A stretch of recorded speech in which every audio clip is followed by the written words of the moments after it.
You always are. My name is Jonathan Shirley, and today we were with Mel Haynes from Sweet Envie LLC. I'll refer to you as Mel because sometimes I use your government name and you tell me that we don't even put your business out there. So if you would like to, that's your thing. All right, so we're going to talk about Sweet Envie and what you were doing before and since, and there's some exciting stuff that I want to talk about later on, because an entrepreneur often enters the business, but there's so many people attached to the entrepreneur that we don't always think about, like, what about kids, what about spouses, what about friends, and what about the, they didn't always get asked, or they were asked and quasi-told that I'm starting this business. But anyway, but to start off, to let anyone know who doesn't know about Sweet Envie, where is it? What's your favorite thing to make? Things like that. All right. Well, first off, good morning, everyone. And I would like to say thank you so much, Jonathan, Dr. Stewart, and he's not here, Kevin Guillory. Thank you, gentlemen, for allowing me to sit here and have this platform to be able to meet with you guys. Y'all really hold a very, very, very special place in my heart. It's not just words. Whenever I say I love you guys, I really do mean it. So thank you all so very much. So Sweet Envie LLC is located in Lafayette, 4302 Marsh Street. We're on the north side of Lafayette. So we originally started out as, the plan was supposed to be to start out as a cake supply store. I had done my research because I was a home-based baker and I was looking for specialty cake supplies that would be somewhere around my area. Of course, we have the big box stores that sell cake supplies, but they didn't sell the specialty cake supplies that I needed.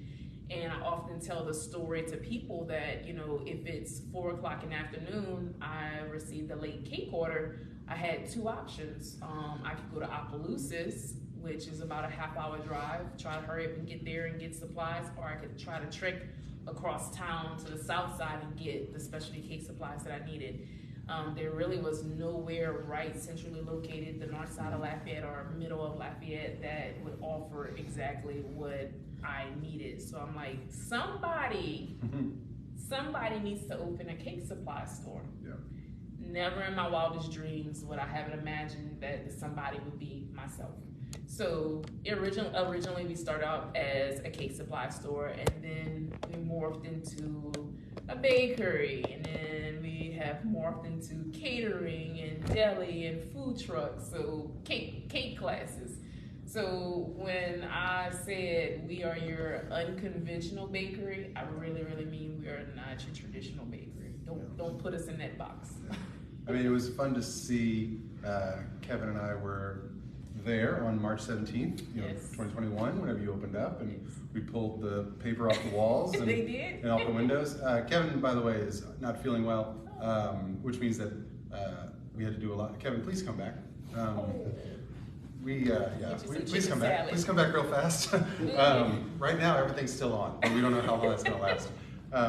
But yeah, I mean, it was set up as this cake supply store, and then it feels like a month later, it was like, oh wait, we got to lean into the sweet dough pies and the things that you started to get asked about over and over. Absolutely. I don't like to preach about, my religion or anything like that, but I will say that, I have to make sure that I listen to what God is telling my heart, and I have to make sure that I stay fluid and flexible in this business, because if I had only stayed rigid and stayed only with cake supplies, I would be working at someone else's business. Yeah. So I had to make sure that, whatever, the plan was, make sure to allow for changes and expansion. And I knew that from working in corporate, because even though, we would project something to happen within the next 6 months, sometimes a monkey wrench would get thrown in. I was working at a company, a very well-known company, Acadian Ambulance, and a lot of times, what we had projected to happen, what we were looking at, was not going to happen, because you would have hurricanes that may come and would change the complete trajectory of what we had set forth. Yeah. They had a mass casualty incident or something that would happen. You just have to always be very, very flexible in really any career that you do. Well, I mean, and really, your life as an entrepreneur, and like, had you not been flexible, you would also still be working for Acadia. Because, I mean, you were doing fine, doing more than fine. You were doing great. Things were fine. Yes. There was no real reason for you to decide to open a bakery. Not one and yet, single reason. Here we are. Yes. Not sitting down with you as someone who still works for Acadia. Yeah. So I mean, like that decision of all right, like I'm gonna leave this thing that is solid and foundational and safe to do this thing that is not. Yeah, you know, I had this plan in my head long before anybody even knew about what I was thinking about doing. You know, maybe about a year or so before I actually left, Big Nick and I were having a conversation, and I told him what my dreams were, and he was like, okay, well, you know, if you want to do it, let's get it. And I'm like, okay, all right, you know, if he's on board, you know, let's start this ball moving again. And, you know, a lot of people, whenever I did make that decision to leave, even my kids, they were confused because they didn't know what mommy was going to do. Yep. Even though I was trying to explain to them, okay, we're gonna have this cake supply store, and you know, Samuel at the time, he was like 2 years old. Of course, he didn't understand. You know, he knew mom went to work for the ambulance and came home. My daughter, she was a little bit older and still, you know, a young child. She still didn't quite understand, you know, so you're telling me you're gonna start your own business. I'm a first generation business owner in my family. You know, my mom never, you know, had a brick and mortar. She baked at the kitchen table. Yeah. So, you know, that was very uncharted territory for me, for us. Yeah. Big Nick had owned his own business before, so I was, you know, like, oh, okay, you know, kind of listening to some things he was telling me. But that's on record, like everyone heard. Yes, I did listen to him. I just wanted everyone to know that, okay, right. A little I'll bit. send you the recording. I did listen to him. You know, a lot of things that he told me whenever I needed to get started, you know, a lot of things I didn't listen to him, and then he came back and bit me, and he's like, I told you. This is a Christmas present for you. Yes, right now. yes. Merry Christmas, I put a bow on it. But yeah, you know, it was very different, and even, you know, present day, just yesterday, we had to go and have a meeting at school. With Samuel's teacher. Samuel is my 6-year-old, and he's struggling in school. Polar opposite from Abigail at 6 years old. Yeah. Honor roll student, you know, she's getting medals, she's getting certificates, she's getting awards. And I'm sitting down and I'm like really beating myself up because I'm like, you know, when Abigail was 6 years old, she came home to a mom that was there and that was present, and we sat down at the kitchen table because I got off of work at 5 o'clock, and then 5:30 until whatever time we sitting doing homework. You know, I had a lot of time to sit down and devote all of my energy towards her. And then now I feel like, you know, as an entrepreneur, it's very hard, you know, to be able to juggle being a woman first. And I have to say that, and it's no offense to the men, juggle being a woman first, being a mom, being a significant other, being a business owner, being a friend, being just a decent human being. It's a lot of things I have to juggle. I mean, I can't speak for everyone, but it's a lot that you have to juggle whenever you are a business owner. There's a lot of things that are going to come up that you just wasn't prepared for. Yeah, and I mean, your kids are amazing. Like, and you, like, Abigail is so funny, and just like her comfort level with talking to people is always so fun to see. Like, just settling into conversations and being there and engaging is so really, like, it's a special thing to see. And you know, Samuel's general energy and just immediate likability. I mean, I think that's the thing that, like, I don't care what his teachers say. Like, you just like him. You just can't help but like him. Like, he's a little old like man. Kid. Like, I mean, it was like, how do you know this kid? Like, how do you like this kid so much? But it's hard, right? So like, what? I mean, I remember being there, coming to the bakery sometimes, and they would be like, there's that little corner of the bakery in the front, and they would be back there, They're watching something, or taking a nap, or doing whatever, or like Yes. there all the time. And so I don't know, like when you are there because it's your business. They are there because it's mom's business. Yeah. Like what? I don't know. Talk like, it's life for us now. Yeah. That's just the status quo for us now. A lot of people have heard my story before, so a lot of people know that my late husband passed away whenever I was pregnant for Samuel. Abigail was 5 years old. So we were immediately, put into a different set of dynamics. My mom passed away like a few days after Abigail was born. I don't have any sisters. I only have but one brother. So, and I don't have a large extended family. Mm-hmm. So to say that, I'm gonna just go bring the kids to my mom's or my sisters, that's kind of almost unrealistic because I don't have that support system there. And I'll just be honest with you, you're not gonna just leave your kids with anybody. No, of course not. I mean, that's not like... a lot of people are like, and I appreciate it. I really sincerely appreciate someone saying, hey, let me watch the kids. And I do, it's only within a few months, Shira, one of our biggest supporters, she's like, Mel, she said, I know it's gonna be a strain. Please let me take Abigail to a volleyball game. And I'm like, started having a little anxiety because, she's been around her before, but I just don't normally let my kids just go, okay, without me. Yeah. But I have to start to, trust people and be okay with them, saying, okay, if they're gonna do something, they're gonna do it, and they're gonna take care of my kid the way how they're supposed to. Yeah. Plenty of days my kids were in the bakery 24 hours plus. Yeah. First year that I opened, I want to say it was Christmas. We went into the bakery on a Friday morning, and we didn't physically leave until the Sunday morning. Yeah. It's been a lot of days like that where we're in that bakery at least 24 hours. Nikki has his area where he's sitting down in a chair sleeping. We operate at two totally different times. This morning it's 3:30, he's up. What are you doing? Go back to bed. I'm just going to bed because I generally operate best at nighttime, and then we have the kids in the middle. So it's really hard, trying to juggle raising kids. Abigail just finished from playing volleyball on the weekends. I bake, and that's my biggest date on a Saturday, delivering cakes. She wanted to join cross country, and she had meets on Saturdays, and unfortunately I had to ask her, sister, you're gonna have to tell your coach that you can't play because I can't bring you to Youngsville on a Saturday morning. That's impossible. So it's very hard being an entrepreneur, that doesn't have a lot of external support.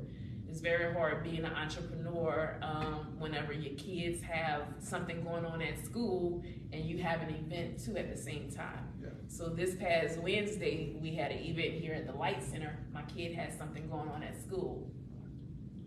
Do I make money? Do y'all want to eat? Yeah, exactly. Do y'all want to eat, or do y'all want to go to school, do the event? There's so many different levels to this entrepreneurship. A lot of people come in thinking, oh, I'm gonna get a cute logo and get an LLC, and I'm gonna get these cute shirts, and oh my God, I have a business. But what a lot of people don't understand, it's so much sacrifice. You literally are pouring your blood, sweat, and tears into this business 24 hours a day. Sure, you just talked about earlier, when you were with Acadian, you got off of work at 5, and at 5, if you chose, you could stop thinking about work. Yes, absolutely. You can't afford to do that. No. Not in financially, you can't afford to do that, and just like business, you just can't afford to just decide like, hey, I'm just not going to think about my cakes that I have to make, or how am I getting the next order, or how am I doing or whatever. I'm the IT person. If my system goes down, we have to figure out what's wrong. Yeah. If we have some maintenance, we're the janitors. We are the runners. We are the marketing people, even though I have a wonderful support team of people that's gonna market me, and I appreciate that. Y'all 1099s are coming. You know, it's all encompassing at the bakery. And a lot of people, you know, don't understand that, you know, honestly, if you don't have the money to afford to hire 2 or 3 extra people, you have to do it yourself. Yeah. And that is pretty much where we are. Yes, we are busy. Yes, we do have a lot of business, but financially, we're just really not at the place where we can hire some full-time people, because just as sure as January rolls around, the business declines. Yeah. The J months for my particular business are the worst months. January, June, and July. I actually contemplated this past June and July closing. Just shut it down. Yeah. Because it was that slow. Yeah. It was very slow. Even though I do very well all of the other months of the year, you know, those 2 months are very brutal. You still have the rent that's due on time. The electricity bill does not really go down because it's hotter in June and July and you need the air conditioning. So, you know, but I try to pivot and make sure that, you know, whatever product I am going to put in my showcase, I'm not gonna put 2 dozens of petit fours if I know I'm maybe only gonna sell 4. Yeah. So I may put 12 petit fours in the showcase. A lot of people don't understand. They would come in and like, oh my God, you don't hardly have anything in the showcase. And I'm like, but everything's fresh. Yeah. And I'm not gonna lose as much money Sure. if I would have put a completely stocked showcase. What, just kind of going back to, there is a lot of hard stuff with your kids being in the bakery, and certainly like having Nicky running his own food truck and doing it was an easier conversation. You know, someone who, hey, if your spouse or significant other has no notion of entrepreneurship or something like that, that might be a more difficult conversation or something. But while it's hard, there's also amazing stuff that you get to teach your kids whenever they're in your business all the time. Yes. You know, because the person, they get to watch mom handle a complaint. They get to watch mom deal with multiple different people who come from different walks of life and don't always look the same and don't all, like, there's all those things. I mean, so when you think about that, like the lessons and the things that you get to show them, you know, what do you think about that? And what, I don't know, like, where do you see the value in that? You know, I kind of alluded earlier to trying to raise decent little human beings. You're doing a great job. I'm trying. You know, some days I don't feel like I'm doing as good as I should be. But for me, it is very important that I am very transparent with my kids in making them know that, you know, everyone is not the same. Everyone is not going to look the same. Everyone's skin color is not the same. Their hair is not the same.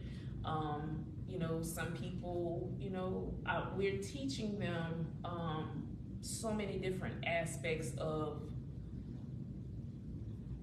what people will look like and how, you know, how to treat people basically the same. It doesn't matter. You know, we have a priest that comes in and they always want to be, I'm like, Father is cool. Father is just like one of us. Father is, you know, he stirs the pot. Yeah. You know, and then, you know, there'll be, you know, our more mature customers that would come in. And especially when we had the salad bar, it was very, very important for me to have my kids at that bakery on a Saturday morning whenever we had customers, especially our mature customers. Go and wait that table. Go and check and see if that lady right there is okay, if she needs some extra napkins, if she needs anything, if the customer needs anything.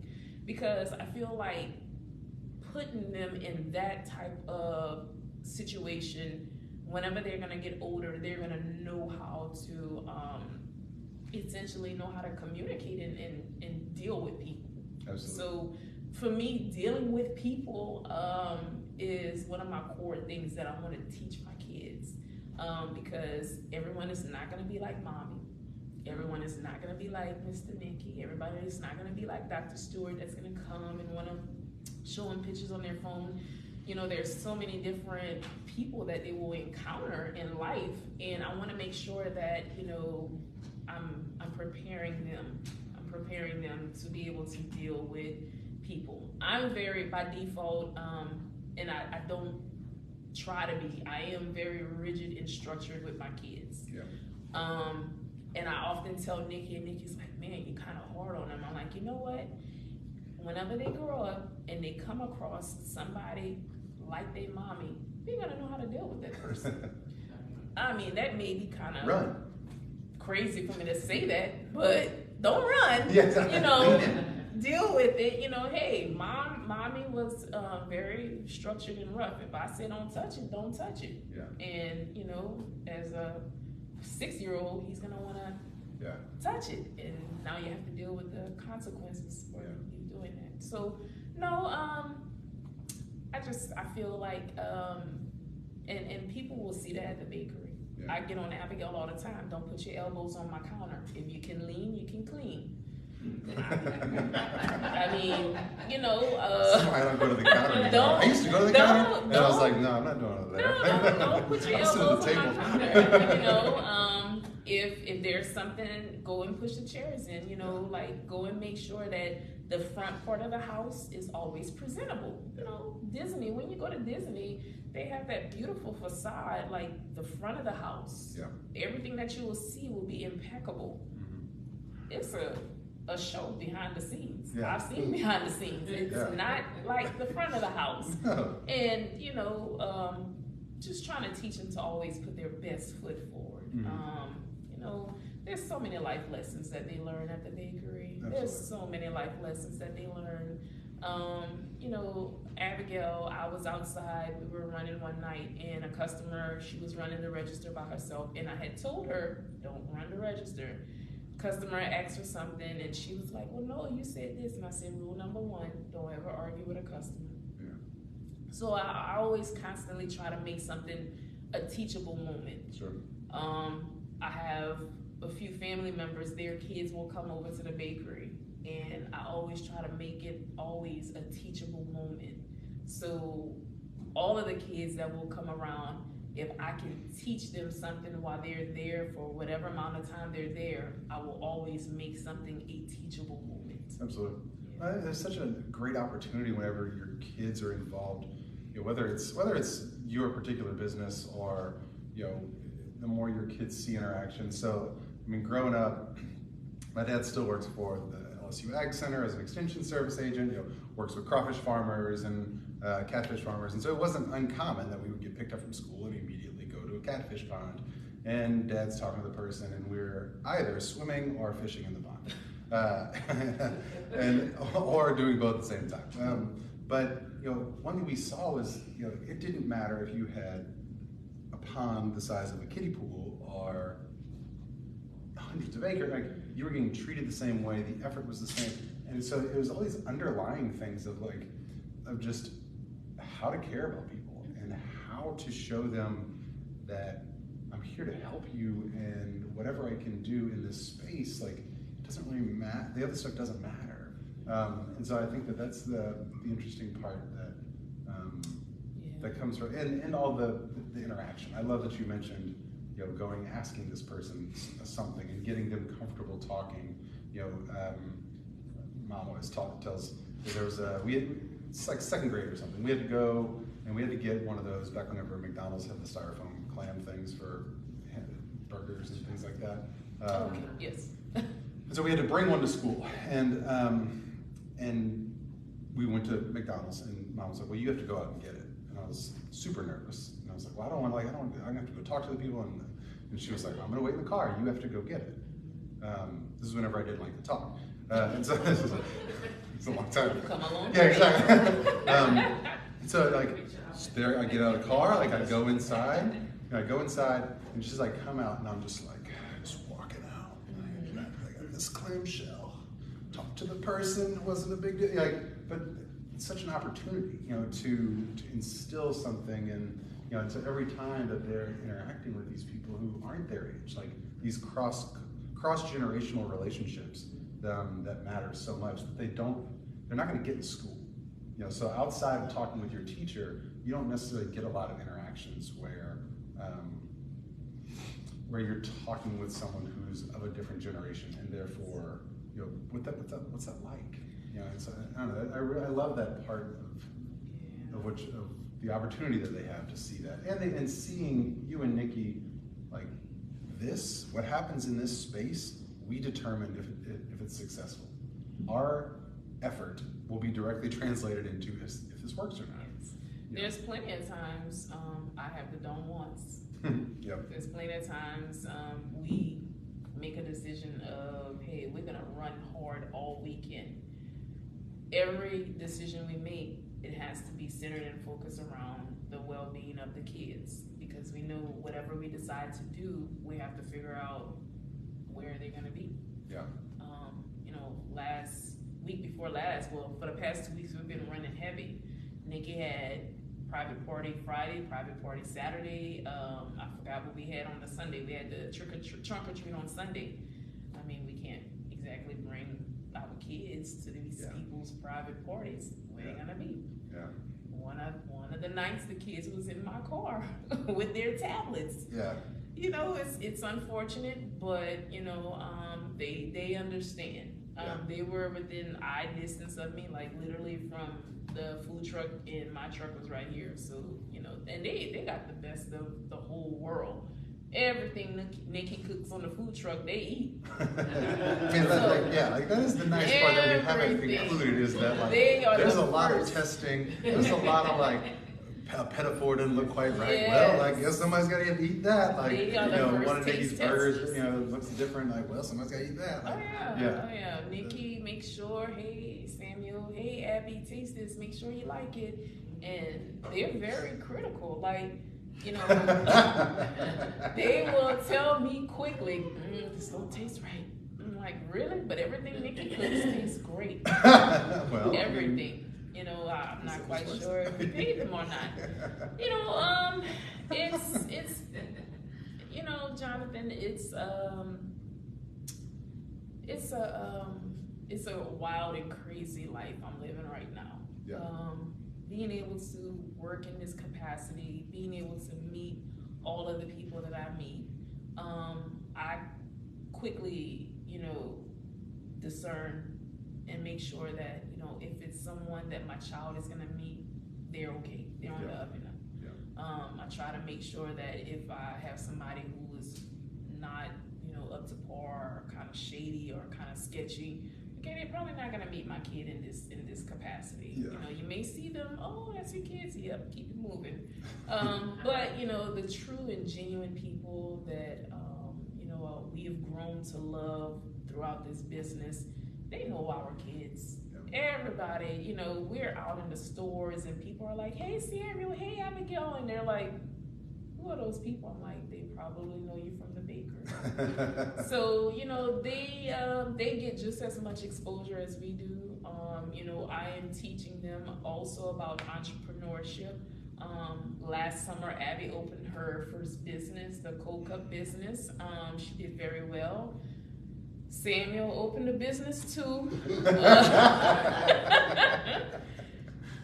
We asked him, what do you know how to do, Samuel? He wanted to open a business. I said, well, what do you know how to do? And he's like, I can hug the ladies for $1. I feel like I knew it was going to be the service-based business. It was definitely a service. And I'm gonna tell you, his business yielded a lot of money. No overhead. None. I mean, just walking around hugging There's people. some leeches. They are little leeches. Well, actually, Abigail is still in the rear. I'm about to turn her over to collections. She still owes for the light bill, and a part of the water bill too. But She had more overhead. That was the issue. Well, hey, still. But at the end of the day, I'm trying to teach them, if y'all decide that y'all want to open your own business too, there's certain things that you also will make sure that you need to understand that you will have to do as well. Yeah. So she thought that Mommy and Mr. Nicky was just gonna go out and buy a freezer for her, a brand new freezer. No, sister, you getting a freezer off a marketplace. Yeah. It's a used freezer. And then she also thought that, oh, well, mommy's just gonna buy all the ingredients. No, you have to do work for it. So I'm constantly trying to teach them that, you know, every part of the business, there's something that you're gonna have to do if you wanna make sure that your business is successful. Early, maybe it was June of that first year. When did you did a youth pop-up? Yes. In the park. That was last year. Yeah. Yes. And one of the things I loved is that you invited them all to come and they could set up their space and all these things, but then you would make them pay rent and you would show up and say that the light bill is due. And it was with, play money that you had given them, Mel exactly, Mel dollars.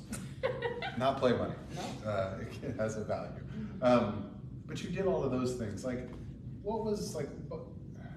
Why did you decide that was something that was important? You know, the thought process behind the Youth Entrepreneur Pop-Up Shop really was something that came about from me having a conversation with Abigail. And she was talking about she wanted to own her own business. And I said, well, you know what, sister? I said, why don't we get a whole bunch of kids that have their own business and we do a pop-up shop for them? And she's like, yeah, that would be cool. And a lot of times whenever, I sit out and I'm thinking about things that I want to do, it'll be a round table. We'll have the whole family involved in it. So that particular project, we were like, you know what? I want it to be almost as real life as can be. I had the IRS. I had it was Auntie Sam, Aunt Sam. We had the IRS go around, the state and local. We had our 2 tax collectors. They had to come. I had the Board of Health for the kids that were selling food.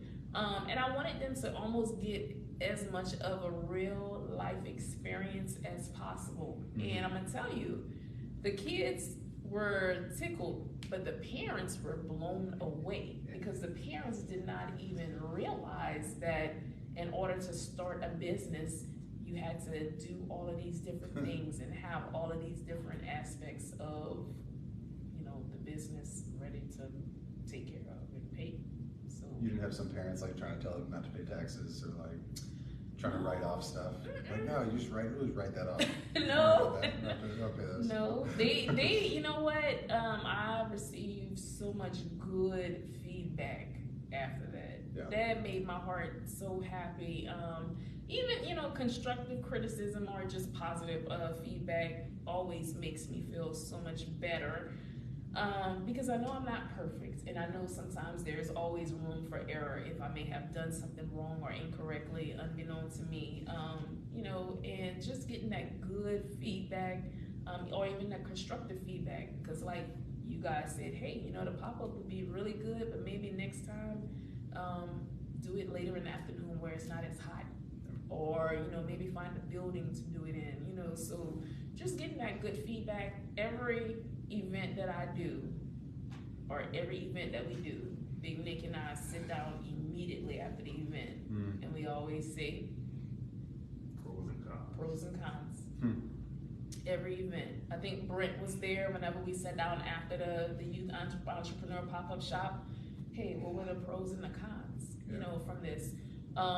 It's fresh in our brain at the time. We can talk about it. We can, dive deep and dissect it and chop it up, and and hey, you know what? If we decide to do it again, this is what we're gonna need to do. So, one of my fellow entrepreneurs, she pretty much has kind of taken on and done the youth, Miss Pam with Let's Create. She kind of is doing the youth kids pop-up shops. And I'm like, hey, if she want to take that and run with that, and she has been very successful in having so many kids be able to, just showcase their talent. Adults are talented, but kids, that's just natural talent, because they didn't have all the years to try to cultivate things in their mind. That's just, I'm a kid and I want to do this, and they do it. Yeah. So I love that. It's amazing whenever they truly want to create something. They don't have all these buts. They don't have all these but this, but that, but and sometimes they're creating something that doesn't make any sense, but like that's fine, that's great, and you know, but they're not getting their own way sometimes. I'm going to open up to questions in a second, but just the last thing, when it comes to catering, and I noticed this the other day whenever you were getting stuff ready, there's the getting ready part, and then there's the, all right, now I got to shift from getting it all ready to I am this, and I have to put the face on. I have to, you know, like, I got to be ready to do this. For you, like, what's that like? That, you know, maybe you got 2 minutes to transition from prep, get it all looking the way it needs to look, to all right, now let's do this. Like, is there something you kind of tell yourself, or like deep breaths, or you know, what do you do to sort of get yourself, you know, from prep to front of house? Oh, a whole lot of praying, Lord. We operate very lean, so most events that you will see us working, you will see Big Nick and myself. Yeah. So we know what each one of our roles are. Sometimes I don't know what my role is because I want to do his job. Because I'm like, I'm going to do it better than you and faster than you. But I know I need to be put back in my place. Go back. Go do what you're supposed to do. It doesn't make sense for both of us to be holding a pan. Going from having a whole bunch of boxes, a whole bunch of food covered and all of that, to the point where I can lift that Schaefer top and say, okay, now it's ready to happen, takes a lot of just trusting the process. Yeah. And I'm saying this right now for the first time, just trusting the process that, you know what, I know what I set out to do, I know what I want it to look like, and I need to be confident that I've executed it to the best of my ability. Yeah. You've controlled all the things that you can control. Yeah. People by default are going to advertise their wins. Yeah. I can post all day about the wonderful, beautiful stuff that I've done, but it's very few times that I'll post about the times that I messed up. Yeah. And about 2 or 3 weeks ago, I messed up. And I beat myself up to no end whenever I mess up.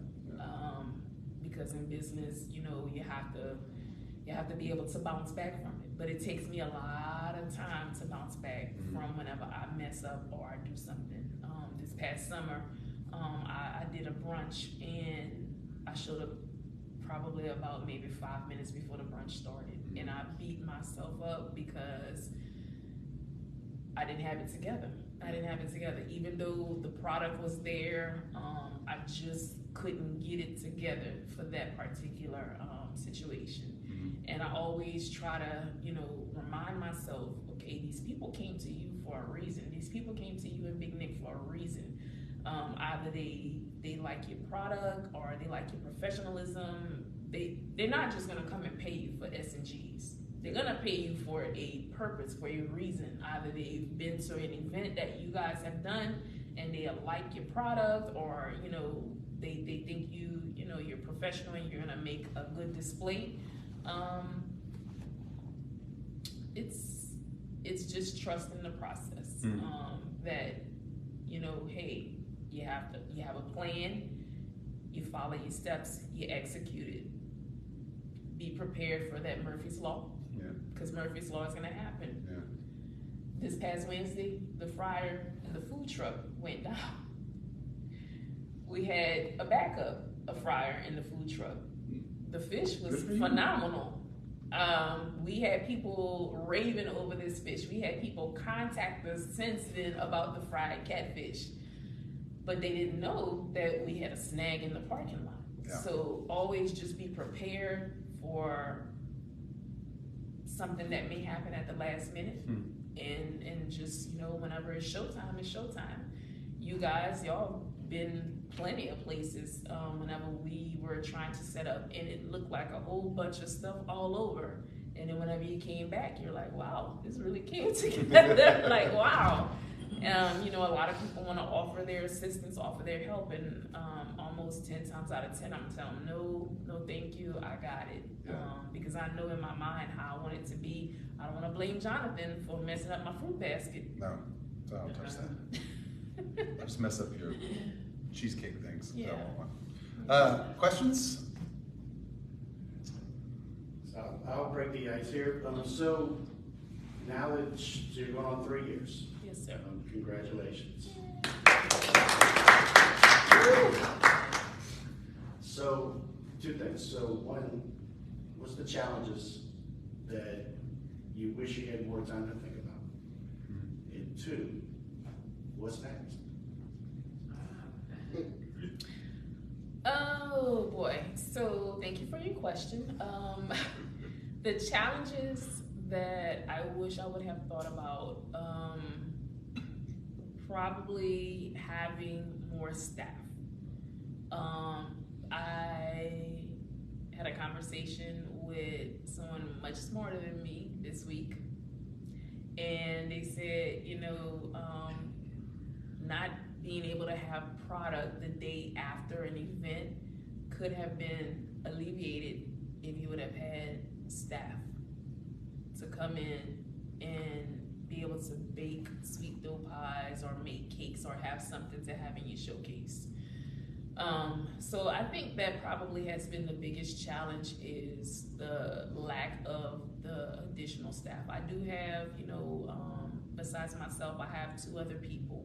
So I do have a small, staff, but if I probably would have had maybe, let's say, maybe 2 or 3 more people, and then especially whenever we were working events, being able to delegate. I have a problem with delegating. I don't like to delegate. Was that the same when you were working in corporate? Yes. I would constantly get reminded by my boss that you are the boss and you need to give this task to your employees. I'm like, I'm not gonna do that because they may not do it right, and I'm gonna have to turn around and he's like, no, if you train them and you make sure that they're supposed to do what they're supposed to do, then you should be able to release that to them and not worry about it. Plenty of times I was up at 2, 3 o'clock in the morning doing reports and staying up late at night doing reports because I wanted to make sure if I was turning it into him, because he was very analytical, if I was turning it into him, that it was gonna be right. What's next? I'd like to say that I know what's next. Unfortunately, I don't. I think coming into the new year, we've kind of opened up the lobby a little bit more to allow for more seating.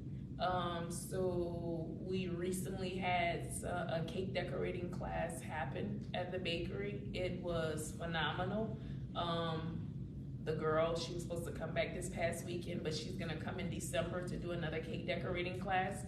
And I think during the months that I will see lower foot traffic, I may do more classes. Hey. It would be a cool idea. Cause I'm sure you're not the only one that's like kind of would like to hire more people, but can't really. Wouldn't it be cool if they had like a on-call bakers association where people could come and get paid like an hourly wage to just fill in where they could? That would be cool. Baker association. Like. Somebody For bakers. People who are trained. And people that they can just put in, they want to work these hours. That would be cool. That sounds like something to explore. Sounds like a business that someone's about to start. I know. I'm just throwing it out there.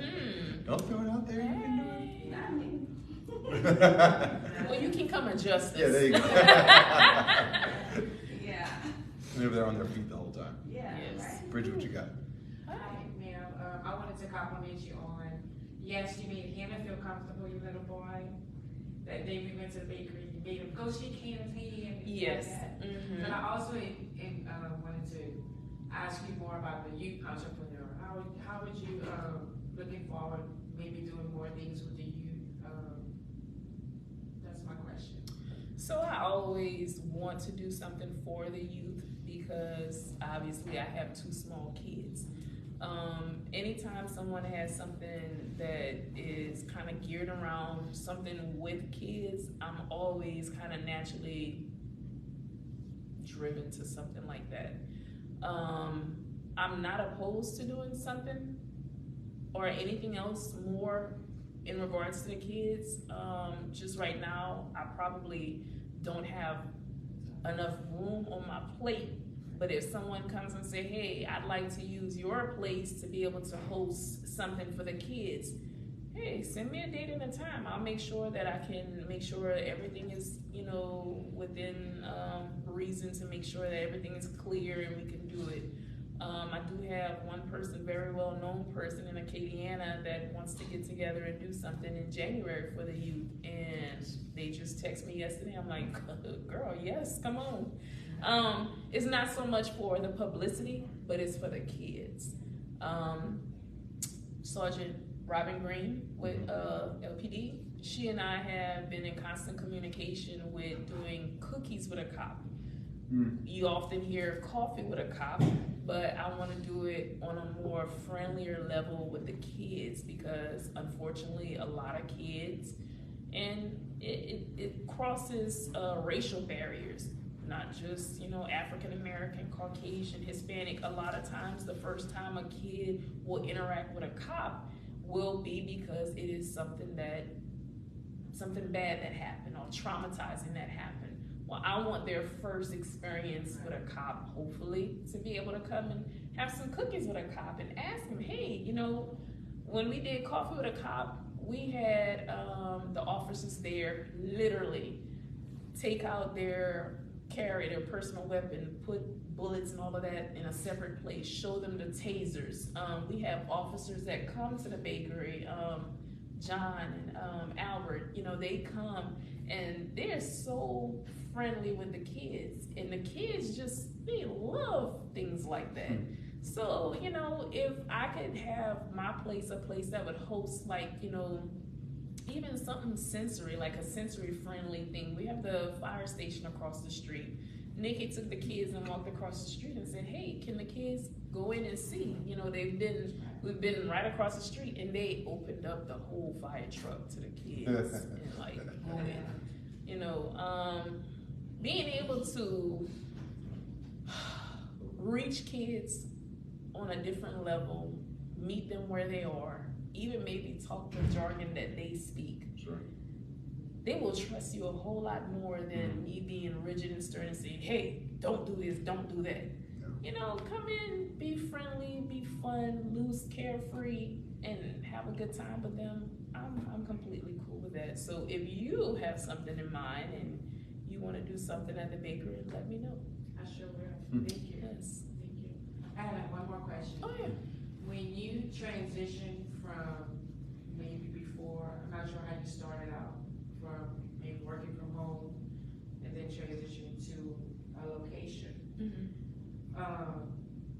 What were your challenges and how are you balancing it off when you have catering jobs and then you have your store in that manner? How do you balance it?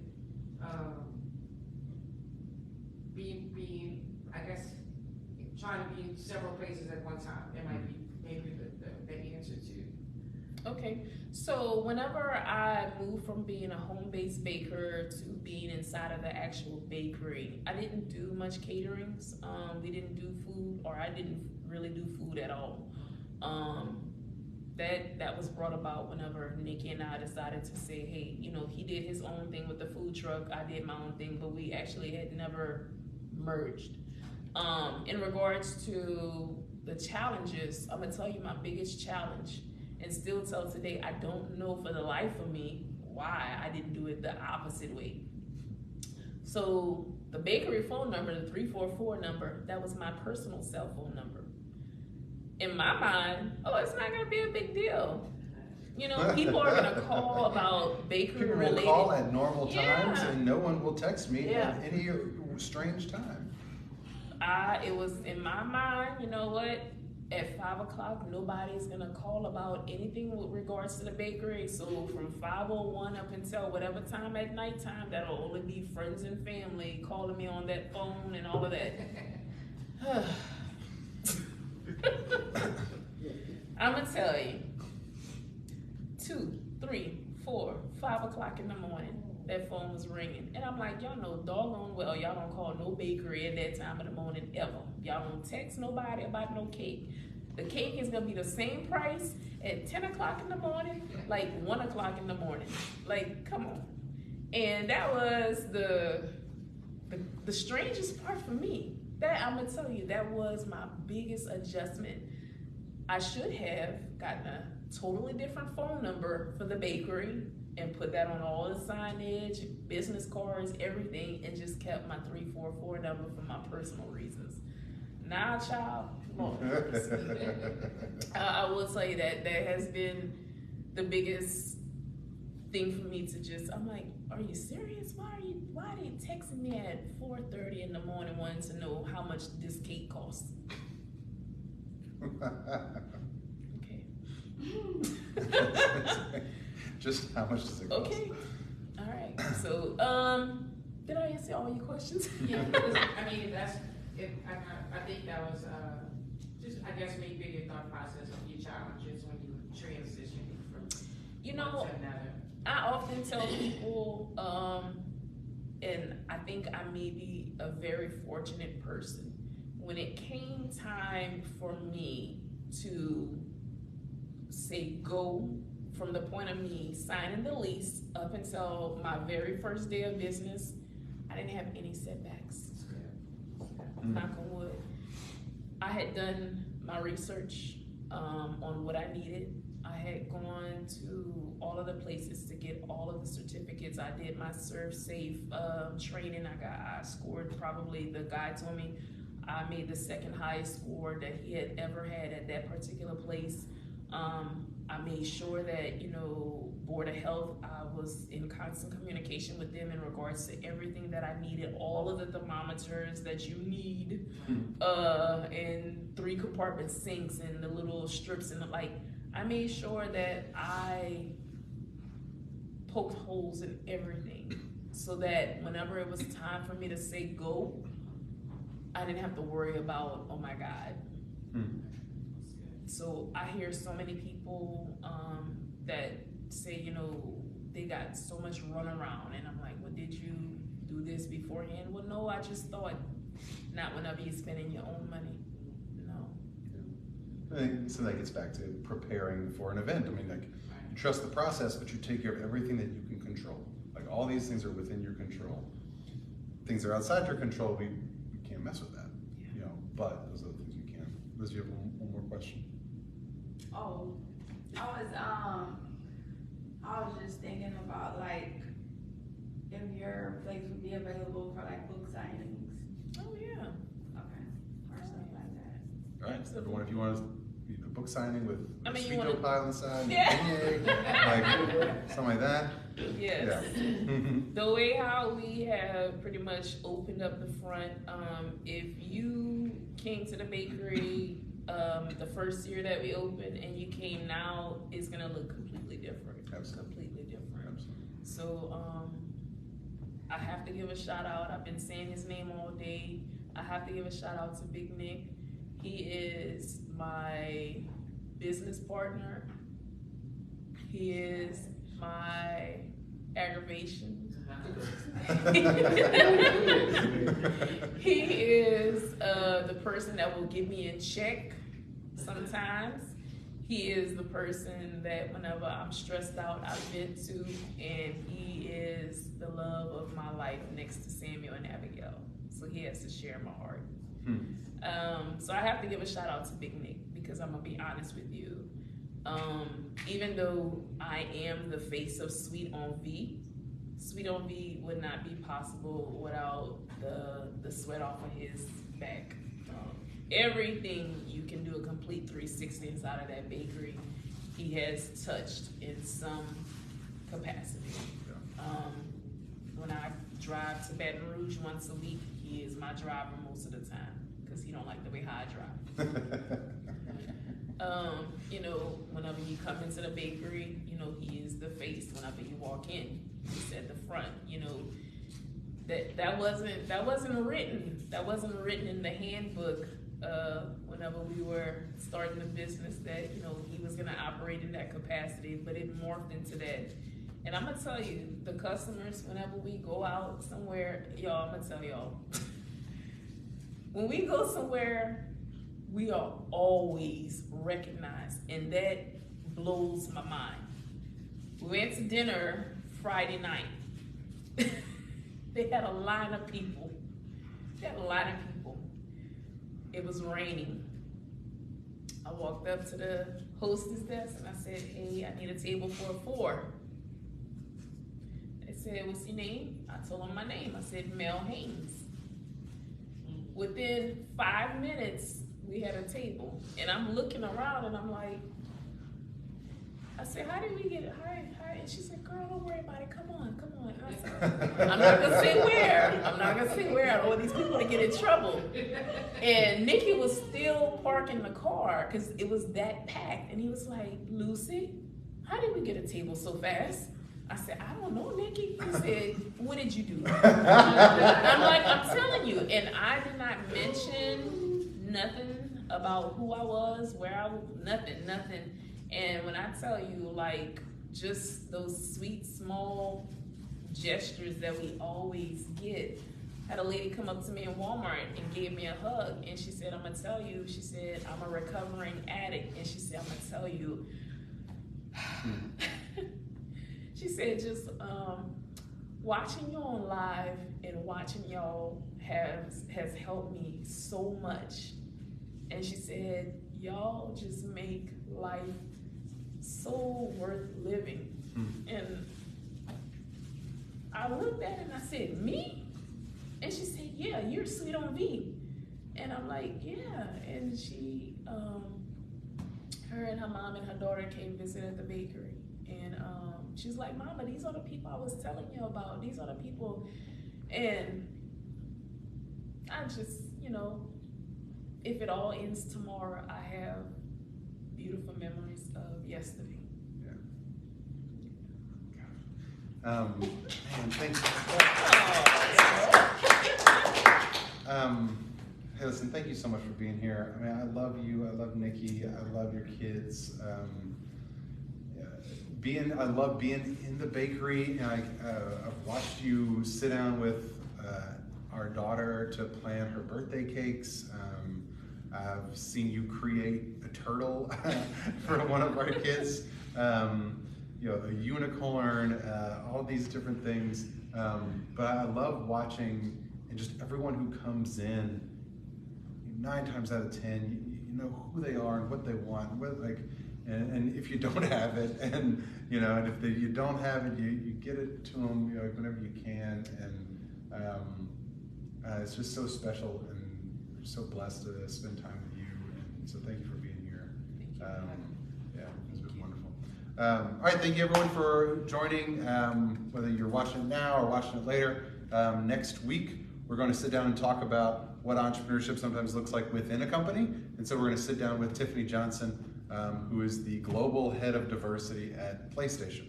And so we've been fortunate enough to talk to her a couple different times, and really a remarkable woman.